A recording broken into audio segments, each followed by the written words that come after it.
Hello student, good morning, જય સ્વામિનારાયણ. આજે આપણે ચેપ્ટર 2માં ડેટા મોડેલ વિશે અભ્યાસ કરીશું કે ડેટા મોડેલ ડીબીએમએસની અંદર કઈ રીતે વર્ક કરે છે. તો data model define how to logical structure of a database is model. Data models are fundamental entities to introduce abstraction in a DBMS. Data model define how data is connected to each other and how they are processed and stored inside the system. એટલે કે data models ડેટાબેઝનું logical structure એમને modelling કરે છે અને તે સુનિશ્ચિત કરે છે કે ડેટા મોડલ્સ એ ડીબીએમએસમાં કઈ રીતે મીન્સ કે ફંડામેન્ટલી એન્ટિટીઝ દ્વારા ઇન્ટ્રોડક્શન કરવામાં આવે. અને ડેટા મોડલ્સ એ બી મીન્સ કે ડિફાઇન કરે છે કે how data is connected to each, એટલે કે એકબીજા સાથે તેને કેવી રીતે જોડાય છે અને how they are process and store inside the system, અને કે તેઓ કેવી રીતે પ્રોસેસ કરવામાં આવે છે અને સિસ્ટમની અંદર કેવી રીતે તેને સ્ટોર કરવામાં આવે છે, તેનું કામ ડેટા મોડેલ કરે છે. નેક્સ્ટ આવે છે ફિગર ઓફ ડેટા મોડેલ. તો અહીંયા તમે જોઈ શકો છો ફિગર ઓફ ડેટા મોડેલ કે data models types in DBMS, એટલે કે કઈ રીતે મીન્સ કે ડેટા મોડેલ્સના ટાઈપ છે અને તે કઈ રીતે વર્ક કરે છે. તો સૌથી પહેલું આપણે આવે છે હિરાચિકલ મોડેલ, નેક્સ્ટ આવે છે નેટવર્ક મોડેલ, થર્ડ આવે છે એન્ટિટી રિલેશનશિપ મોડેલ અને ફોર્થમાં આવે છે રિલેશનલ મોડેલ. એટલે કે જે આ જે છે આ 4 ટાઈપ છે એ ડેટા મોડેલની અંદર કઈ રીતે વર્ક કરે છે તે આપણે સ્ટેપ બાય સ્ટેપ જોઈશું. તો સૌથી પહેલું આવે છે હિરાચિકલ મોડેલ, એટલે કે this database model organise data into a tree-like structure with a single root to which all the other data is linked.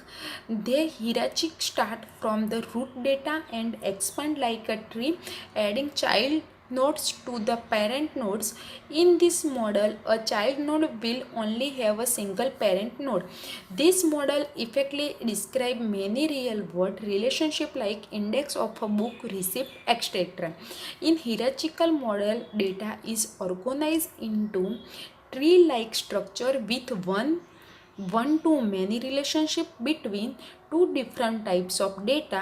For example, one department can have many courses, many professors, and of course many students. એટલે કે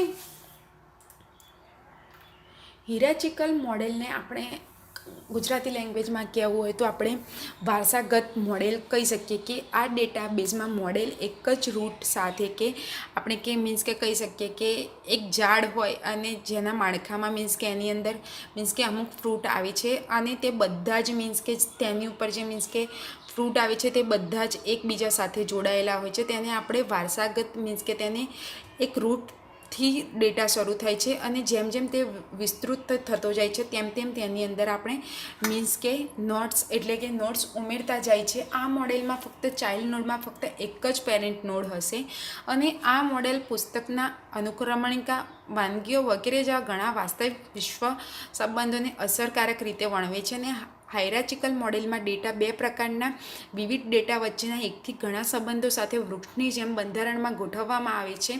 ઉદાહરણ તરીકે એક વિભાગમાં ઘણા અભ્યાસક્રમો, ઘણા પ્રોફેસરો અને ઘણા વિદ્યાર્થીઓ મીન્સ કે સ્ટડી કરતા હોઈ શકે છે. તો તમે અહીંયા જોઈ શકો છો. તો ફોર એક્ઝામ્પલ કોઈ એક કોલેજનું આપણે લઈએ એક્ઝામ્પલ. તો એક કોલેજ છે, તે કોલેજ જેને મીન્સ કે જેનું કન્સ્ટ્રક્શન કરવાનું હતું તો કરી દીધું. તો એની અંદર સૌથી પહેલાં શું આવશે કે એની અંદર ડિપાર્ટમેન્ટ હોવા જોઈએ અને સેકન્ડ આવ્યું છે કે એની અંદર ઇન્ફ્રાસ્ટ્રક્ચર હોવું જોઈએ. અને ડિપાર્ટમેન્ટની અંદર તમે શું લઈ શકો છો, કોર્સીસ આવે, એટલે કે ડિપાર્ટમેન્ટ એમને તો ચાલવાનો નથી.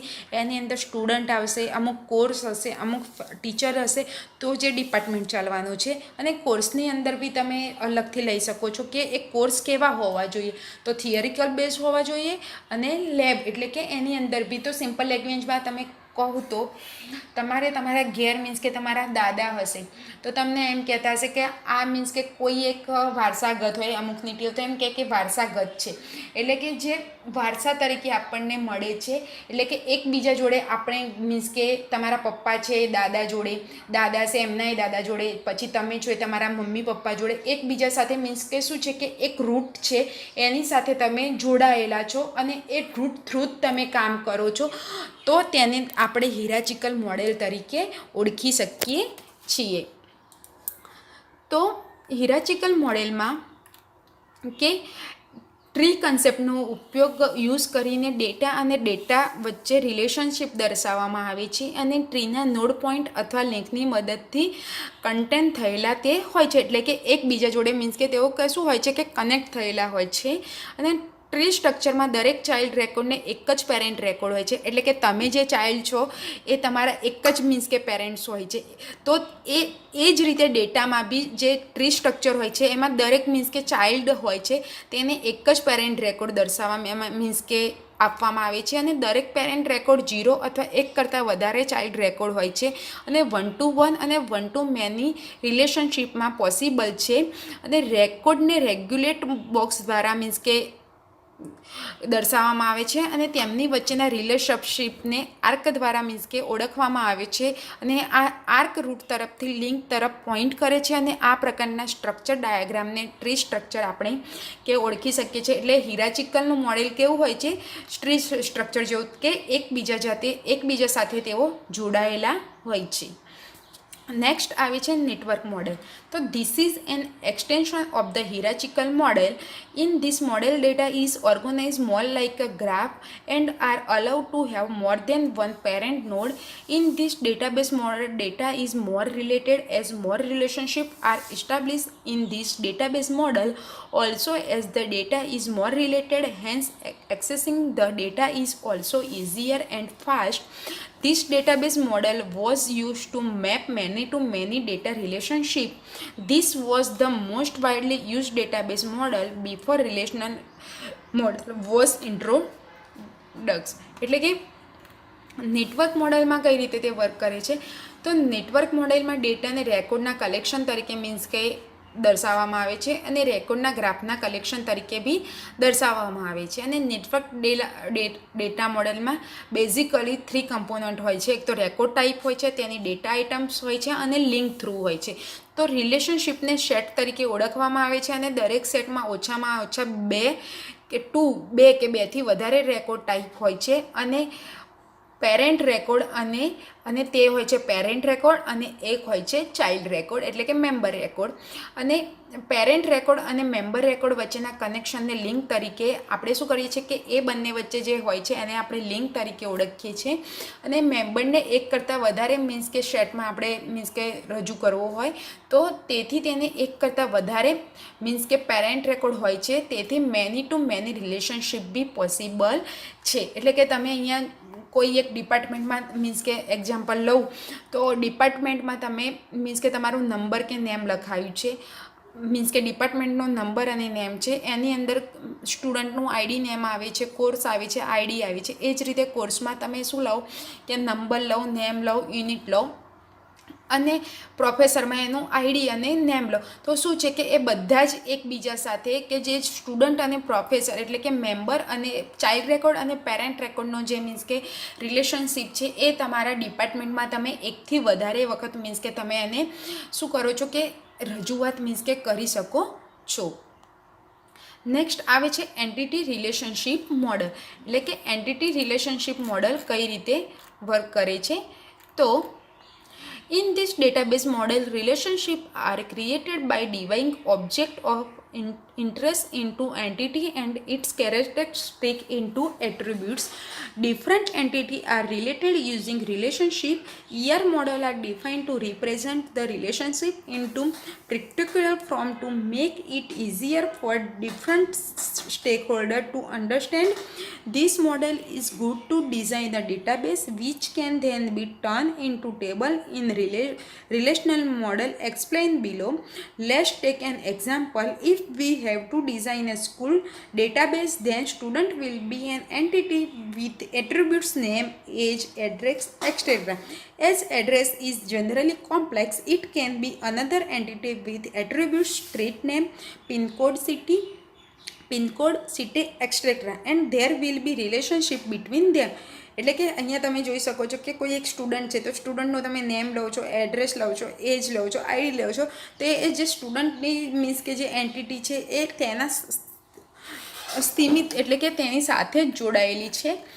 તો એન્ટિટી રિલેશનશિપ મોડલ આ ડેટાબેઝ મોડલમાં મીન્સ કે ઓબ્જેક્ટને એન્ટિટી અને તેની મીન્સ કે શું હોય છે કેરેક્ટરિસ્ટિકને વહેંચીને મીન્સ કે તેની સાથે મીન્સ કે રિલેટેડ કરવામાં આવે છે અને જે મીન્સ કે અને જે એટ્રીબ્યુટ્સનો યુઝ કરીને વિવિધ કંપનીઓ મીન્સ કે સાથે તેની મીન્સ કે શું કરવામાં આવે છે વિવિધ કંપનીઓ સાથે તેની એન્ટિટીઝ ઇઝ રિલેશનશિપ કરવામાં આવે છે અને ER મોડલને મીન્સ કે એ રીતે મીન્સ કે ડિફાઇન કરે છે કે કરવામાં આવે છે કે તેના જે રિલેશનશિપ જે ચિત્ર સ્વરૂપમાં રજૂ કરવા માટે વિવિધ મીન્સ કે જે અલગ અલગ ડિફરન્ટ પ્રિક્ટોરિયલ હોય છે તે ડેટા સમજવું વધુ સરળ બને છે અને આ મોડલના ડેટાબેઝની રચના કરવા માટે તે સારું છે જે પછી રિલેશનશિપ મોડેલના કોષ્ટકમાં મીન્સ કે આપણે ટેબલ તરીકે બી ફેરવી શકીએ છીએ. તો આપણે એક એક્ઝામ્પલ જોઈએ તો જો આપણે કોઈ એક સ્કૂલના ડેટાબેઝ બનાવવા છે તો પછી આપણે એ વિદ્યાર્થીનું નામ વય મીન્સ કે એની એજ સરનામું વગેરે સાથેની એક એન્ટિટી હશે કારણ કે સરનામું સામાન્ય રીતે મીન્સ કે શું હોય છે કે જે એડ્રેસ હોય છે એ સામાન્ય રીતે જનરલી કોમ્પ્લેક્સ હોય છે અને તે જ રીતે તેનું એડ્રેસ એટલે કે સ્ટ્રીટ નેમ પિનકોડ સિટી વગેરે અલગ અલગ જે રિલેશનશિપ કેરેક્ટરિસ્ટિક હોય છે એ બીજી સાથે રિલેશનશિપ હોઈ શકે છે અને આ બંને વચ્ચે તેઓ મીન્સ કે બંને વચ્ચે રિલેશનશિપ હોય છે. તો આ જે સ્ટુડન્ટનો ડેટા છે તમને કોઈ સ્કૂલ દ્વારા મીન્સ કે માગવામાં આવે છે તો તમે એ સ્ટુડન્ટની અલગ અલગ મીન્સ કે તમે એનું આઈડી નેમ એડ્રેસ એજ વગેરે આપો છો તો એ લોકો શું કરે છે કે ટેબલ સ્વરૂપે એને મીન્સ કે એક તૈયાર કરે છે અને જ્યારે મીન્સ કે એ ડેટાને એ લોકોને આગળ મોકલવો હોય કોઈ કંપનીમાં તો એ લોકોને શું થાય છે કે વધારે સમજવો મીન્સ કે શું પડે છે સહેલો પડે છે અને આ સ્ટુડન્ટ અને એ મીન્સ કે જે સ્કૂલ વચ્ચે છે એક રિલેશનશિપ હોય છે તેને આપણે એન્ટિટી રિલેશનશિપ મોડેલ તરીકે ઓળખી શકીએ છીએ. નેક્સ્ટ આવે છે રિલેશનલ મોડલ. તો in this model data is organise in 2 dimensional table and the relationship is maintained by storing a common field. The model was introduced by EF code in 1970 and since then it has been the most widely used database model. In fact, we can say the only database model used around the world. This basic structure of data in the relational model is stable. All the information related to a particular type is stored in row of that table. Hence, tables are also known as relationship in the relational model.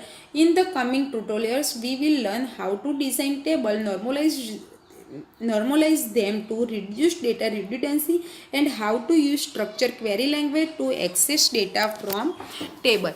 એટલે કે relational data મોડેલમાં અહીંયા તમે table જોઈ શકો છો તો relational data model database તરીકે ડિસ્ક્રાઇબ કરે છે અને તેમાં ડેટાબેઝને ઘણા ટેબલ તરીકે મીન્સ કે દર્શાવવામાં આવે છે ને તેમાં ડેટા અને રિલેશનશિપ બી મીન્સ કે એ બંને વચ્ચે રિલેશનશિપ શું છે એ બી મીન્સ કે શું કરવામાં આવે છે ડિફાઇન કરવામાં આવે છે અને દરેક ટેબલને રિલેશનશિપ તરીકે ઓળખવામાં આવે છે અને રિલેશનના ડિસ્ક્રિપ્શનને રિલેશન્સ કી દ્વારા મીન્સ કે ડિફાઇન કરવામાં આવે છે અને દરેક રિલેશનમાં એક કરતાં વધારે કોલમ્સ હોય છે તે રિલેશનના એટ્રીબ્યુટ તરીકે ડિફાઇન કરીએ છીએ અને દરેક એટ્રીબ્યુટની કઈ વેલ્યુ હોય છે જે એક પ્રકારના સેટમાંથી હોય છે તેને ડોમેન કહેવામાં આવે છે. જેમ કે કોઈ અકાઉન્ટનો ટાઈપ હોય તો તમે લઈ લો કે સેવિંગ કરંટ સેલેરાઇટ મીન્સ કે અલગ અલગ અકાઉન્ટના ટાઈપ છે. તો દરેક રિલેશનશિપમાં ઘણી વખત નંબર ઓફ રો આવેલી હોય છે જેને ટપલ્સ મીન્સ કે કહેવામાં આવે છે. એટલે કે આપણે અંદર મીન્સ કે કોઈ રજૂઆત જ નહીં કરતા તો તેને આપણે ટપલ્સ રો તરીકે ઓળખીએ છીએ અને દરેક ટપલ રિલેશનમાં અલગ હોય છે અને ટેબલની વચ્ચેના રિલેશનને પ્રાઇમરી કી કે ફોરેન કી વડે બી આપણે મીન્સ કે શું કરી શકીએ છીએ રજૂઆત કરી શકીએ છીએ એટલે કે ડિફાઇન કરી શકીએ છીએ. તો આજના એસાઇનમેન્ટમાં તમારે એક્સપ્લેન ડેટા મોડલ વિશે ડિસ્ક્રિપ્શનમાં સમજાવવાનું રહેશે. Thank you.